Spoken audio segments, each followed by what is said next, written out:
Varahi silks వారి grand festive celebrations పొందండి 10,000 రూపాయలు ఆపై కొనుగోలుపై బంగారు నాణెం ఉచితంగా. ఎవరైనా యూత్ హీరోకు ఒక పెద్ద బ్లాక్ బస్టర్ పడితే దాన్ని నిలబెట్టుకోవడం కత్తి మీద సాం లాంటిది. ఏ మాత్రం అడుగులు తడబడినా మార్కెట్ రిస్క్ లో పడుతుంది. అందుకే ఆచితూచి క్యాలిక్యులేషన్స్ చేసుకోవడం చాలా అవసరం, లేదంటే చిక్కులో పడటం ఖాయం. టిల్లు స్కేర్ తర్వాత సిద్ధు జొన్నలగడ్డతో సితారా ఎంటర్టైన్మెంట్స్ ప్లాన్ చేసుకున్న పాన్ ఇండియా మూవీ కోహినూర్ 100 కోట్ల బడ్జెట్ తో గ్రౌండ్ సిద్ధం చేసుకున్నారు. కాన్సెప్ట్ పోస్టర్ అఫీషియల్ గా రిలీజ్ కూడా చేశారు.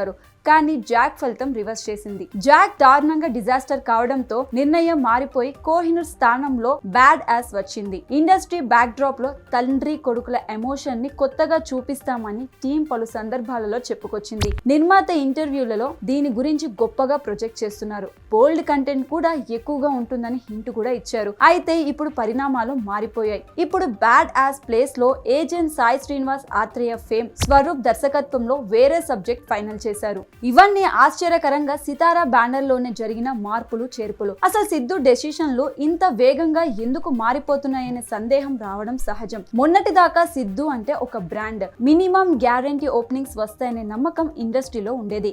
కానీ తెలుసు కదా దాన్ని బ్రేక్ చేసింది. జోనర్ పక్కన పెడితే బస్ తెచ్చుకోవడంలో ఫెయిల్ అయిన ఆ సినిమా బాక్స్ ఆఫీస్ వద్ద చతికిల పడింది. సిద్ధు మార్క్, బాడీ లాంగ్వేజ్ ని దర్శకురాలు నీరజా కోన జొప్పించినా తెలుసు కదా వర్కౌట్ కాలేదు. దీని దెబ్బకు ప్రేక్షకులు తాను ఎందుకు డిస్కనెక్ట్ అవుతున్నాడో విశ్లేషించుకోవాల్సిన పరిస్థితి సిద్ధుకి తలెత్తింది. దాని ఫలితమే ఇప్పుడు సడన్ చేంజెస్. పోటీ వాతావరణంలో కాన్స్టెంట్ గా హిట్లు ఇవ్వకపోతే దాని ప్రభావం నేరుగా మార్కెట్ మీద పడుతుంది. సిద్ధుకి యూత్ లో క్రేజ్ ఉన్న మాట వాస్తవమే, కానీ మరి అర్జున్ రెడ్డి టైంలో విజయ్ దేవరకొండ ఎంజాయ్ చేసినంత కాదు. ఇది ఒప్పుకోవాల్సిన నిజం. ఇప్పటికీ రౌడీ బాయ్ మీద నిర్మాతలు కోట్లు బడ్జెట్ పెడుతున్నారు. కారణం ఒకటే, సరైన కంటెంట్ పడితే మొత్తం వెనక్కి తెచ్చే కెపాసిటీ తనకు ఉందనే నమ్మకంతో. లైగర్ పోయినా ఫ్యామిలీ స్టార్ కింగ్డమ్ కు ఓపెనింగ్స్ రావడానికి కారణం అదే. సిద్ధు ఇంకా ఆ స్టేజికి చేరుకోవాలి. గతంలో నందిని రెడ్డి డైరెక్షన్ లో మూవీ వద్దనుకోవడానికి కారణం ఆమె తీసిన అన్ని మంచి శకనంలే రిజల్ట్ తేడా కొట్టడమే. తర్వాత టిల్లు క్యూబ్ పక్కన పెట్టడానికి రీజన్ కూడా